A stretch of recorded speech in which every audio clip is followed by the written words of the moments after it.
Hello guys, welcome to MORAC YouTube tutorial. We are going to discuss these two main points, the virtual machine and Ubuntu.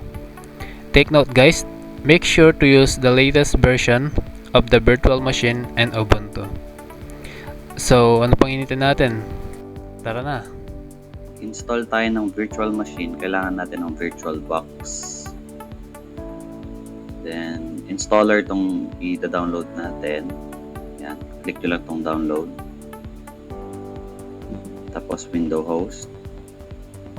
Tapos, mag-download na siya. Then, wait lang natin. Ayan. Then, yung next is, kailangan natin yung OS, which is yung gagamitin natin is Ubuntu.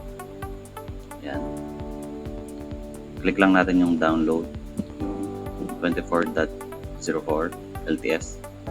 Meron na akong naka-download dito, so ika-cancel na natin siya dito. Dito siya lilitaw.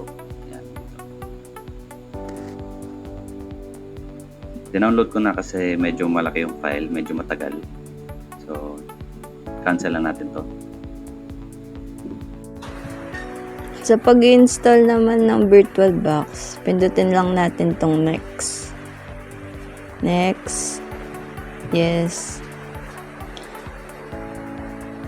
Next. Puro lang next. Tapos install. Tapos wait lang natin.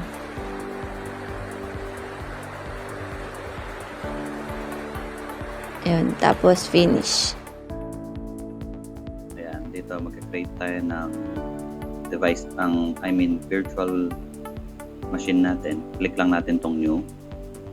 Tapos name. Then dito sa ISO image, diyan natin lalagay yung Ubuntu natin. Yung dinownload natin na more than 5 gig yata. Ayan. Tapos click lang natin yung finish.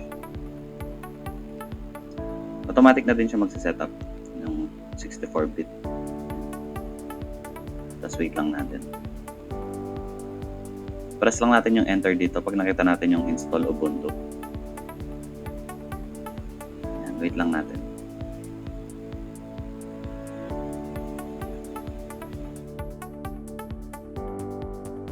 So, ayun guys, habang hinintay po natin yung loading, magka-question and answer muna po tayo.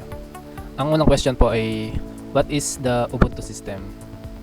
Ang Ubuntu system po kasi ay isang popular na free and open source Linux-based operating system na magagamit po natin sa ating mga computer or virtual private server. Short history lang po about Ubuntu. Ito po ay na-introduce noong 2004 by a British company, Canonical. At ang last po ay ano nga ba ang advantage to using a virtual machine? Unang-una po kasi diyan, ang advantage nito ay yung cost efficiency. Ang pinakamalaking advantage ng virtual machine over physical server is that they require fewer hardware resources. Meaning hindi mo na kailangan ng malaking hardware resources like malaking gigabytes sa yung hardware.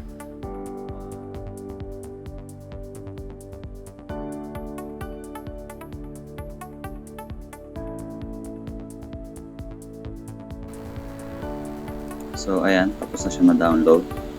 Press lang natin dito, language. Ayan. Setup nyo lang yan sa preference nyo.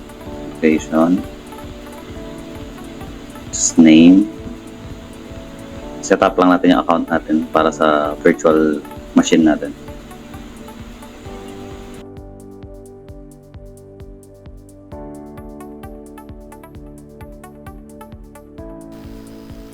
Ayan guys, take note lang po na sa pag-set po natin sa password ay dapat po ay mix uppercase and lowercase po. And at least may number din po sana. Then, pag nakapag-setup na kayo ng password, ayan. Okay na siya. Working na to.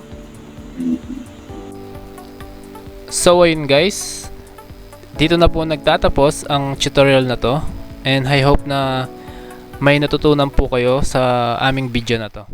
Badass.